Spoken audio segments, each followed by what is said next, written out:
إن الحمد لله نحمده جل وعلا ونستعينه ونستهديه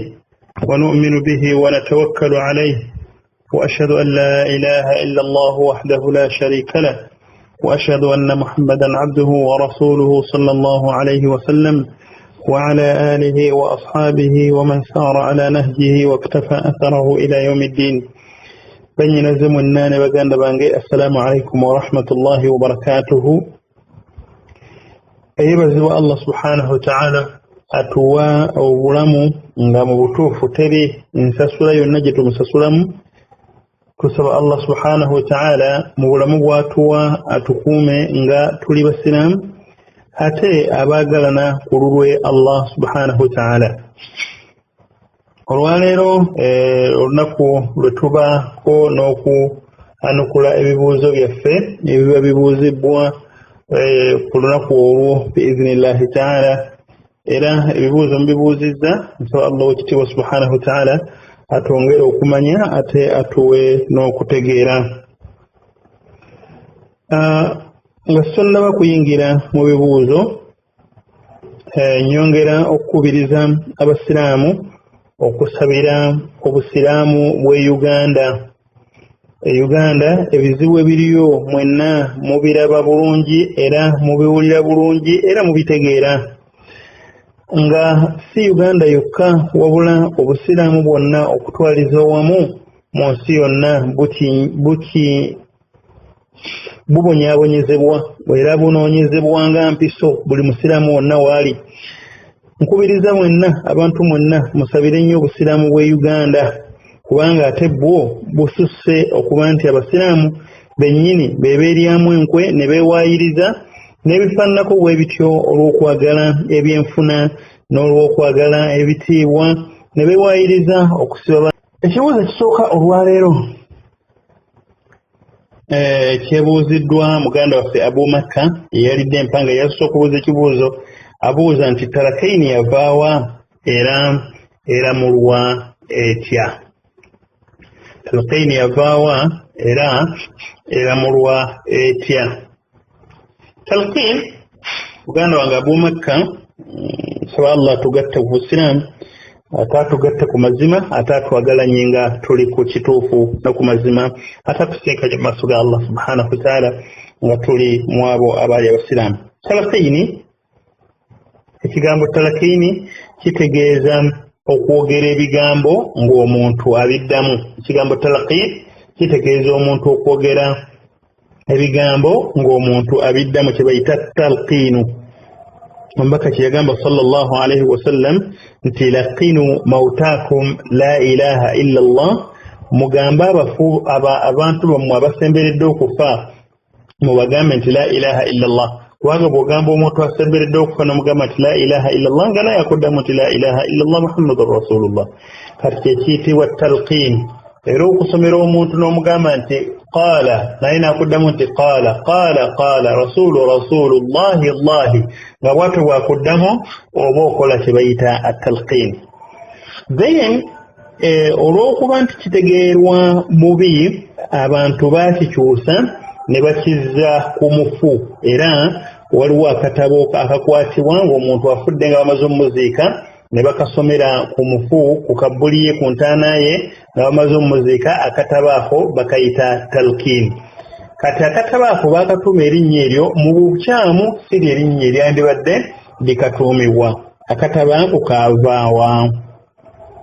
akatabo ako bakeesigamiza ku hadiisi ya abi amama al-bahili radiyallahu anhu abi amama yagamba nti qaala rasulullahi sallallahu alayhi wasallam nti omubaka yagamba nti idha mata arrajulu nti omuntu yenna bw'abanga afudde falyakum ahadukum inda ra'sihi omu mumwe ayimirire ku ntaana nga bamaze okumuziika ayimirire ku mutwe gwe amugambe nti ya fulaanu ibn fulaan owange gundi mutabani wa gundi fa innahu sayasma omufu ono ajja kuwulira falyaqul oluvannyuma amugambe nti ya fulaan ibn fulaan fa innahu sayastawi qaa'idan omufu ono ajja kutuula فليقل يا فلان ابن فلان قل فنيوا مغامبو وانغي غوندي متباني واغوندي فإنه سيقول له مبومفو أجم مغامبا ارشدني رحمك الله نغميا موليلا الله كساسري فليقل أمونتون علي وقلكم تقونا غامبنتي ما أذكر ما خرجت عليه من الدنيا جكري شاكو جكونسي شاكو لتكونسي وهو شهادة أن لا إله إلا الله ككرز الله نمبك الله وأن الساعة آتية لا ريب فيها تنكيا مشاكتوكا وأن الله يبعث من في القبور تني الله غنى فزوك زبير مونتانا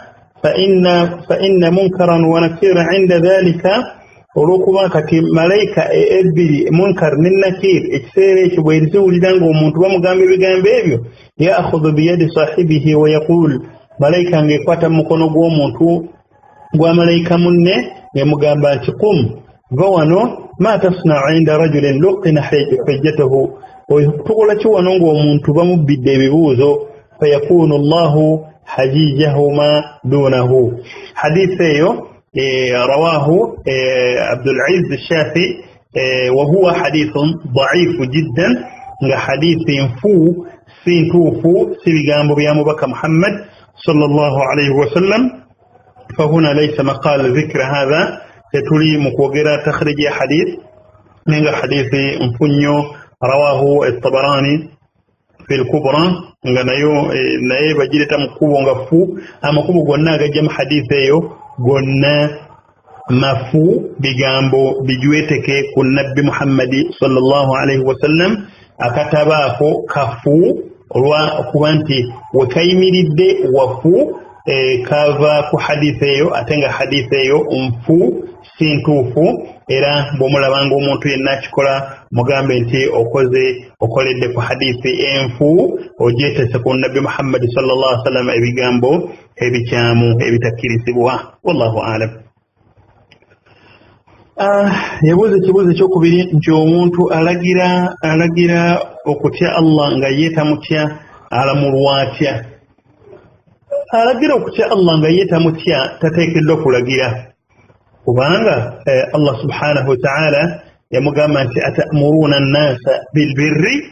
mulagira abantu okukola obulungi mulagira okutya Allah atamuruna an-nasa bil birri wa tansawna anfusakum atamwe ne mwerabira okweragira okutya Allah wa antum tatluna al-kitaba atamwe musomera abantu ebigambo ebyo Allah abuuza nti afala ta'qilun abange temutegeera mu ababisoma ebyo nga mugamba abantu nti mutya Allah nga mutemutya Allah afala ta'qilun amagezi temulina ayindala nagamba nti ya ayuha alladhina amanu lima taquluna ma la taf'alun abanga abakkiriza lwaki mwogera ebyo bye mutakola kabura maqtan 'inda Allah kigambo kinene nnyo ewa Allah an taqulu ma la taf'alun okulagira ebyo okwogera ebyo bye mutakola kati omuntu alagira abantu okutya Allah nga mbutuufu yetatya Allah omuntu oyo aliko ekikyamu aliko ekinyiizo kya Allah subhanahu wa ta'ala era Allah mubalanga omuntu omwononefu wallahu a'lam. Ekibuuzo ekyaddako kyabuuzibwa mwennyinaffe Titi Rehma agamba nti twasomesebwa nti omusajja takkirizibwa kuwasa mukazi gwe yendako. Ekintu kino akatusooka okugamba abasiraamu mwenna nti obwenzi tukiddiringana lumye ne bw'obanga bukoleddwa nga abukoze munene. Obwenzi buli haram, obwenzi buli haram era omuntu abukoze aliko ogubonerezo ogwene mu maaso g'ekitiibwa Allah subhanahu wa ta'ala. Obwenzi limu ku gazambi aganene ennyo omuntu gatakkirizibwa kuba nti yeesembereza. Saba Allah subhanahu wa ta'ala ffenna tutaase ebikolwa eby'obwenzi ataase ne shaitan egezaako okuba nti esemberera abantu mu kukola obwenzi. Mwekyo omuntu bw'aba agudde mu bwenzi atuusibwako ekibonerezo nga bwe twalaba emabega mu misomo gyaffe ejjajja gitambula ku lunaku olwokusatu newankubadde ng'ennaku zino Allah subhanahu wa ta'ala atufuddemukko bize naye nga tujja kuddamu biiznillahi ta'ala. Akati omuntu bw'amala okuweba ng'ayenze ekibonerezo kye ne kimutuusibwako aba amaze okutukula era akkirizibwa okuwasa omukyala ono gw'aba ayenzeeko tekirina buzibu singa abanga abenze ekibonerezo kyabwe kyakubwa miggo naye banga abenze ekibonerezo kyabwe kyakuttibwa ate abo baba tebasobola kuddamu kuwasibwa naawe ekyo bookiraba bulabi naye banga bakubibwa miggo baba bakkirizibwa okuddamu ne babagatta mu ngatta ey'obusiraamu nga bwe kyakolebwa sahaba omunene ayitibwa Abubakar ne Umar ibn al-Khattab radiyallahu anhuma nga batuusa abantu kibonerezo eky'obwenzi munnange oluvannyuma babagatta. Kati ekigambo ekyogerwa nti omuntu takkiriza okuwasa mukazi gwayenzeeko ekyo kiba kifu mu mbeera eyo wallahu alam. Ekyokubiri nkubiriza bannyinaffe ne baganda baffe obutasooka kukola kintu ekyo bw'obanga olaba nga ajja ekikola kiweewale nnyo omukazi gw'obanga ogenda okuwasa oleke kubanga ogwa mu zambi eryo kubanga munnange ne bw'oba omuwasizza era ezambi lisigala nga olirina wallahu alam. Era tusaba Allah subhanahu wa ta'ala ataasa mbere. Eti Rehma wabuuzizza ekibuuzo ekyokubiri lwakuba nti wakigase wamu n'okigeeta kate n'ekyokusatu ate nga twagamba ebibuuzo bibiri naye katukkirize tukyanukula olw'okuba nti kyonna kibadde mu kibuuzo kimu ekyokubiri. Obuuza nti omukyala akkirizibwa okusitula eddoboozi nga asaala ekibadde kibuuzo oluvannyuma n'ogamba nti ate nzikirizibwa okusitula eddoboozi nga nsoma kunuutu era n'obuuza nti kunuutu ekkirizibwa okugisoma. Kunuutu ekkirizibwa okusomebwa mu ssola buli ssola yonna eitha ya fajiri oba ya zuhuri oba okusinziira ku mbeera eba eguddewo oba okusinziira ku bwetaavu oba buliwo omuntu aba nga asoma kunut. Kana rasulullahi sallallahu alaihi wasallam yaqnut omubaka sallallahu alaihi wasallam yalinga asoma kunut nga bwe baba nga waguddewo obuzibu. Kati omukyala omuntu yenna bw'aba nga abadde asaala essala akkirizibwa okuva ku maviivi oba nga tanagenda ku maviivi ate mujja kumala nakyo mukimbuuze.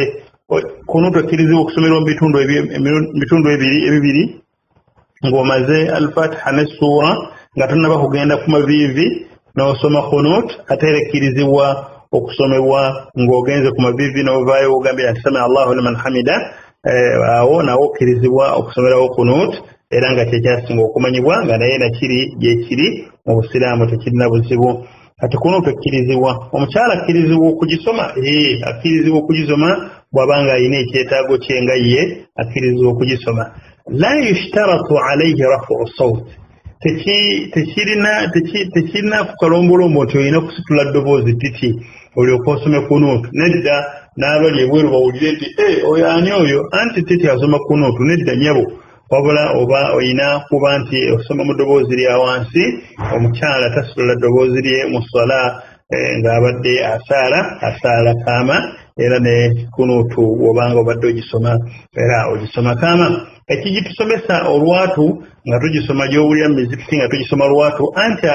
abantu basobole okuwulira abali emabega ebiba bisabibwa nabo bamanye nti imaamu atusabidde ekintu fulaniya atusabidde ekintu bwe kiti bamanye nti ekyo kyekituufu. So omukyala takkirizibwa okusitula ddoboozi naye akkirizibwa okusoma kunuutu ye nga bw'aba asobodde era ekiseera ky'aba asobodde naye nga agisoma mu kyama wallahu a'lam. Hajara abuuza nti comedians abuuza kuba comedians bano abaleeta ebintu ebyobulimba abuuza nti yawulirako nga bamugambye nti waliwo hadithi egaana okusesa abantu ng'okozesa hadithi ey'obulimba. Abuuza nti hadithi eyo gyeri. Kituufu kigamba nti hadithi eyo gyeri eva ku sahaba ayitibwa Muawiya ibn Haida radiyallahu anhu agamba nti omubaka sallallahu alayhi wasallam yagamba nti wailul wailun lilladhi yuhaddithu bilhadithi okukaaba twawa okuleekaana n'okukuba ebiwoobe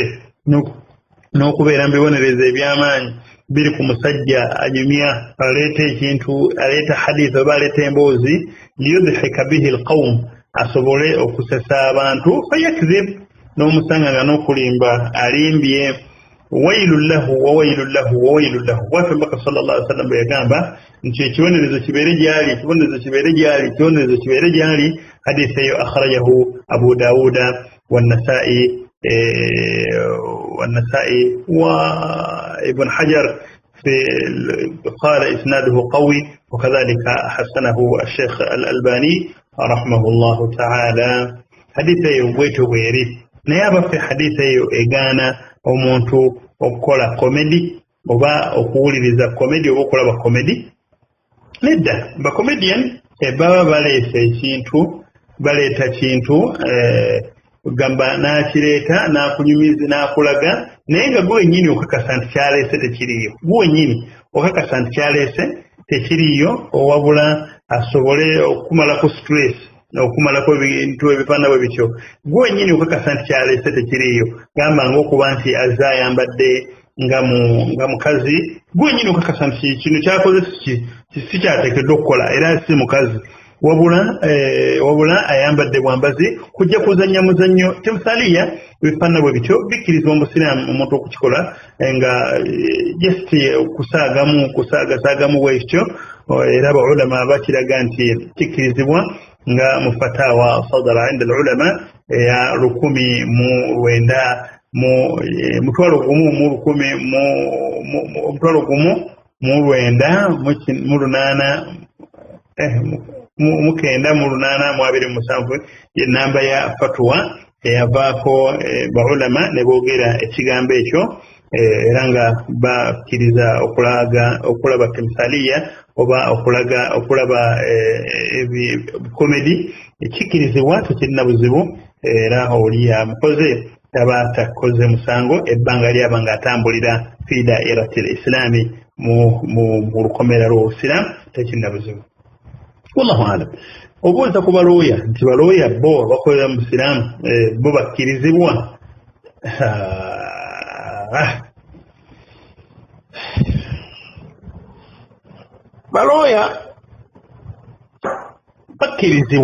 balooya bakkirizibwa naye omulimu gwonna teriyo mulimu mwangu kakube gwa busomesa fe abasomesa naye omulimu gwonna gubaamu haramu gubaamu ne halal kati omuntu yenna bw'akolera omulimu aba alina kukola kwewala wali haramu wonna kati nze omusomesa nsobola okukubirayo lesoni nenzikubirayo ng'omuntu tategedde nzikubiddeyo ne bakaba bange tebategedde nzikubiddeyo naye oluvannyuma mu maaso g'ekitiibwa Allah nja kubuuzibwa noono looya okuwolereza omuntu akoze zambi ng'akimanyi nti oyo yakoze zambi n'amuwolereza asobole okutwala emaali y'omuntu amuwolereza asobole okumuwonya nti yasse omuntu amuwolereza wahakaza ng'omuntu oyo looya oyo aba akoze ezambi so bw'aba ng'awozezza emisango ng'okuwolereza abasiraamu bababbyeko emizikiti gyabwe bababbyeko poloti zaabwe wahakaza oyo aba ali mu saako ya busiraamu era aba talina buzibu bwonna naye obuzibu buli ku muntu akola ebintu ebyo akola omulimu ogwo naye nga akimanyi nti naye ate babbi balooya nabo babbi naye okubba kwabwe kubabba baba bakoze omusango naye bw'aba ng'atambulidde mu saako z'obusiraamu talina buzibu bwonna mu maaso g'ekitiibwa Allah ate n'omulimu gwe asobola ogufuna mu bulungi empeera mu maaso g'ekitiibwa Allah singa abanga agukola nga okuwolereza abasiraamu okubayambako ku mbeera zonna eziriwo aba afunamu empeera kulw'okuba nga ye atambulira mu basiraamu nakuyamba abasiraamu mu mbeera eyo newankubadde nga abanga afunayo akasente akagulira magalidiba. Samiya Kakooza, Samiya olumu weyita Samiya Kakooza, olulala weyita Samiya Muusa, Samiya kiki kale ekituufu olitubuulira ekiro nokuyita engaliruwa oba nga olumu bw'oba oyita Samiya Muusa olulala ne weyita Samiya Kakooza kale olwotubuulira agamba nti batugamba nti kabaka wa Saudi Arabia bamusalidde mu Kaaba tene bamusalira n'ebyabo kituufu sooka ompeemu ku time kubanga kyoyogedde sikimanyi ate ebiseera ebisinga obungi sigoba kigambo kizze okujja nga baze kufuna bujulizi sooka ompeemu ku time ngezezaako okubuuza bannanga bali Saudi Arabia bambuulire sibannaba kunziramu bwe bananziramu nja kubanga nkuddira Samia Musa insha Allahu taala era bwe naabanga sifunye ansa kuva mu bo sijja kwanukula okujja nga baze okufuna ansa direct okuva gye bali insha Allahu taala. Ono saamutegedde linnya abuuza njawulo ki eri wakati w'obusiraamu obushiriku n'obukafiiri. Obushiriku ye muntu okugatta ku Allah n'ekintu ekirala. Omushiriku ye muntu okugatta ku Allah n'ekintu ekirala either akoze shiriku omunene oba akoze shiriku omutono. Shiriku omutono bw'abanga akoze shiriku omutono obanga akoze shiriku omunene. Kyokka ate obukafiiri ye muntu okujeemera Allah n'awakanya Allah. Either asobola okugamba nti Allah taliiyo, either asobola okugamba nti nze sisinza Allah kubanga simumanyi, nze wahakaza n'abanga ajeemedde Allah mu byonna n'agaana okumusiza Allah subhanahu wa ta'ala, oyo abeera mukafiiri. Kakati buli mukafiiri buli mushiriku yenna akola shiriku omunene mukafiiri. Buli mushiriku yenna akola shiriki omunene ow'essabo ow'okusibayirizi ow'okusalira bajjajja oyo shiriki yenna omuntu amukola aba mukafiiri. Wabula bw'aba akoze shiriki omutono yeetava mu busiraamu. Suubira kitegerekese. Kati buli mushiriku yenna akola shiriki omunene mukafiiri, naye ate si buli mukafiiri yenna nti abeera mushiriku, kubanga kye bayita shiriki kwe kugatta ku Allah n'ekintu ekirala, kwe kuteeka ku Allah omwenkanonkano. Kati omukafiiri asobola okugaana agaana okusinza Allah subhanahu wa ta'ala. Mulhid ali awo yagaana okusinza Allah jalla wa ala, oba asobola okugaana okusaala n'ava mu busiraamu nga mukafiiri bukafiiri tasinziza Allah jalla wa ala, ajeemye n'agaana okukola ebyo Allah subhanahu wa ta'ala byamulagira, aba mukafiiri. Naye ate ayinza okuba nga she mushiriku newankubadde nga buli mushiriku yenna abeera mukafiiri, naye si buli mukafiiri yenna abeera mushiriku. Kyova olabanga wekitiibwa Allah subhanahu wa ta'ala yabyawulamu n'abyawulamu mukafiiri n'omushiriku bwe yagamba nti wala tankihul mushrikaati hatta yu'minna. Abuuza ekibuuzo ekyokubiri nsuubira kitegerekese bulungi nti omukafiiri yenna omushiriku yenna abeera mukafiiri singa aba akoze shiriku omunene, naye ate si buli mukafiiri yenna nti abeera mushiriku. Kati enjawulo nnene eri wakati w'obukafiiri, enjawulo weeri mu mbeera eyo nti omukafiiri bw'aba akoze omushiriku bw'aba akoze shiriku mutono aba tava mu busiraamu, bw'aba akoze shiriku omunene aba ava mu busiraamu. Ate buli mushiriku yenna akoze shiriku omunene aba mukafiiri, naye ate si buli mukafiiri yenna nti abeera mushiriku. Abuuza ekibuuzo kirala nti omuntu yenna alifa nga si musiraamu nga tatodde shahada wa mu muliro, naye abuuza nti naye abafa ate kati bano abaafa nga bannabbi tebannaba kubaawo, nga nabbi tannaba kubaawo ate bo mwanyinaze oba wadde maybe wadde mukyala kyenjagala omanye nti bannabbi nabbi Muhammadi nga tannaba kujja waaliwo abasiraamu nga baali ku nzikiriza ya busiraamu, baali ku nzikiriza ensiraamu. Bw'oba otunuulidde ekyafaayo ky'omusajja ayitibwa Salman al-Farisi radiyallahu anhu, ayina abasajja be yajja atambulamu abaali abantu abalongoofu, baali ku nzikiriza ya nabbi Isa alayhi salatu wassalam, naye nga baali balongoofu era nga abatendako kuba nti balongoofu radiyallahu anhu. Bw'otunuulira omusajja kojja w'omubaka sallallahu alaihi wasallam kojja wa Khadija ayitibwa Waraka ibn Nawfal, Waraqa ibn Nawfal yali musajja musiramu era bwe yawulira nti omubaka abamutumye Allah atumye omubaka sallallahu alaihi wasallam yeegomba n'agamba nti kale singa naabeerawo abantu banaakufulumiza mu ggwanga lyo nandikutaasizza. Yakkiriza Muhammad sallallahu alaihi wasallam naye nga yali ku nzikiriza eya Ibrahim alaihi salatu wassalam. Wakadhalika rahib waliwo omusajja omusosolodoti amanyiddwa eyasinkana omubaka sallallahu alaihi wasallam nabbi nga agenda okusuubula n'abagamba nti omubaka mumuzzeeyo omusajja mumuzzeeyo mulabyeko ebyali ku bannabbi abakulembera baali nga basiraamu baali nga bantu nga bali ku nzikiriza ey'abannabbi abakulembera. Kati abo bonna bamujjana ne wabaawo abalala abaakaafuwala ne bakola shiriki ng'abakuraishi nga nabbi sallallahu alaihi wasallam tannaba kubaawo abo bonna bo bamuliro. Bibijjawa tubijja mu hadithi y'omubaka sallallahu alaihi wasallam jaa rajulu ila nabiyyi sallallahu alaihi wasallam omusajja yajja eri nabbi n'amubuuza nti aina abi yamubuuza nti aina abi ya Rasulullah taata wange ye aliriddawa. Nabbi n'amugamba nti abuuka fi nnaaru taata waali mu muliro naye yafa nga nabbi tannaba kubaawo tannaba kujja. N'amugamba nti abuuka fi nnaaru taatawo wa mu muliro era ali mu muliro. Omusajja naye yennyamira n'atambula aviira omubaka ekigambo kyamugamba ekinene. Omusajja aba atuukanga muli nabbi n'amuyita n'amugamba sooka ojje. Omusajja n'akyuka n'akomawo. Nabbi n'amugamba nti teweeraliikirira abi nze taata wange kamwa koogera taata wange anzaala kubanga nabbi taata we yamuyita Abdallah.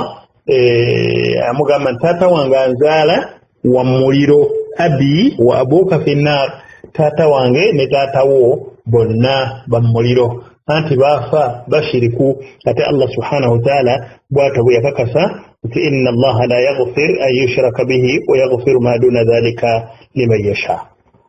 So abaafa bonna nga bafudde tebali ku nzikiriza nsiraamu abaafa bifo bagenda kuyingira omuliro gwa Allah subhanahu wa ta'ala. Kati gwe nno olina ekyenjawulo nti Allah akuwadde obulungi n'akuba nti naabanga Allah jalla wa ala akuwadde n'obanga oli musiraamu n'obusiraamu ne bukusangawo ekyo nno weekyebaliza Allah oluvannyuma n'oteeka mu nkola whatever thing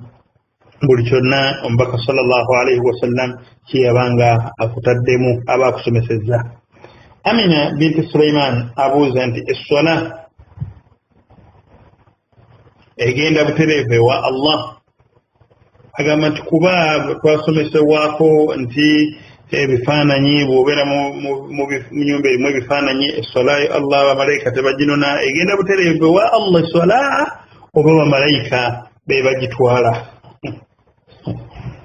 Allahu akbar. Byonna simanyi kyeyagala tugambe mwanyinaze Amina mukwano simanyi mukwano kyeyagala tugambe naye nga essola ebaako bamalayika abagitwala buli mulimu gwonna gubaako bamalayika abagutwala ewa Allah subhanahu wa ta'ala nga muwakkaluna bihadha al-amal nga abalayika abo bakwasibwa mulimu ogwo bw'ogukola n'ogumaliriza nga baguwandiika bwe bamala okuguwandiika nga bagutwala eri Allah subhanahu wa ta'ala. Tubijja ku hadithi y'omubaka sallallahu alaihi wasallam gye yagamba nti bamalayika bawanyisiganya emirimu gyabwe ababaddewo emisana si bakola ekiro bavaawo ku ssala ya Isha n'abagenda okukola ekiro ne bayingira ku ssala ya Isha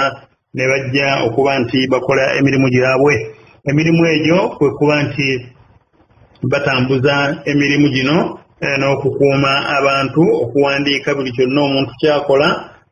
bw'akikola bwe kiba kibi nga bakiwandiika era bwe kiba kirungi nga bamalayika bakiwandiika. Kati esswala eyo gy'osadde weebanga ntuufu nga bagiwandiika mu mirimu emirungi weebanga nkyamu nga bagiwandiika nti tosadde.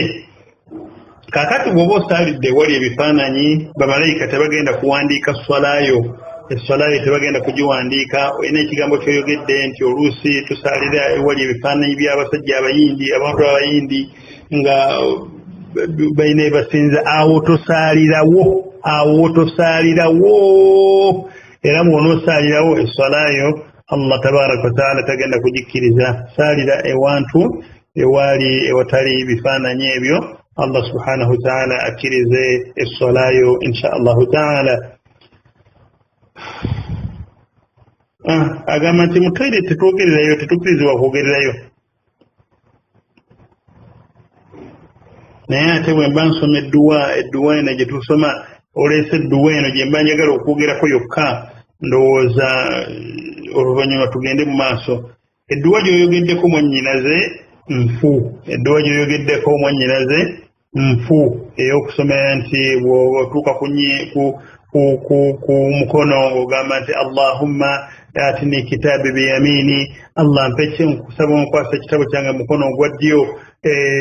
Wala bw'otuuka ku kono nga nti Allahumma la taati kitabi biyasari, Allah tompe ekitabo kyange mukono gwange ogwa kkono. Edduwa eyo nfu era toddamu okugisoma mwannyinaze. Ebyatuleeta mu kiraasi muno kwe kuba nti tuyiga obusiraamu. Kati njagala kugamba mwannyinaze nti edduwa eyo nfu.